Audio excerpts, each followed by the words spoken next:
Ben uzman doktor Nurdan Yılmaz Şahin, acil tıp uzmanıyım. Mehmet Akif İnan Eğitim Araştırma Hastanesi acil serviste çalışıyorum. Grip aşısı inaktif, yani ölü bir aşıdır. Her yıl bir önceki mevsimin grip virüslerini oluşturan alt türlerden belirlenir ve bir sonraki sene için aşı oluşturulur. Grip aşısı evet gereklidir, çünkü her yıl milyonlarca insan grip oluyor. Bunların içinde bebek, yaşlı, bir sürü kronik hastalıkları olan insanlar mevcut ve hepsinin bundan etkilendiğini düşünürsek bu oranı azaltmak için aşı yaptırmamız gereklidir.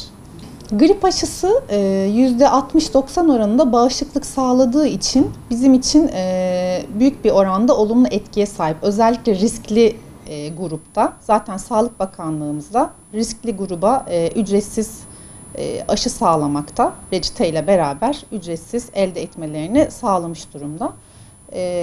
Etkisi 2-3 haftada başlıyor ve 6-12 ay bağışıklık sağladığı için grip aşısı yaptırma bizim için önemli bir durum ve olumlu bir durum.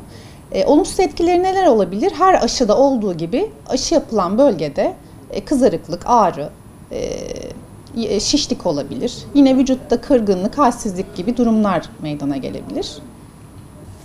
Grip aşısı evet ithal bir aşı. Dünya Sağlık Örgütü'nün belirlediği suçlara göre, yani alt tiplere göre her yıl belirli merkezlerde üretiliyor. Dünya Sağlık Örgütü kriterlerine göre olduğu için ve belli merkezlerde üretilmesi gerektiği için ithal. Sağlık Bakanımız bununla ilgili açıklama yaptı.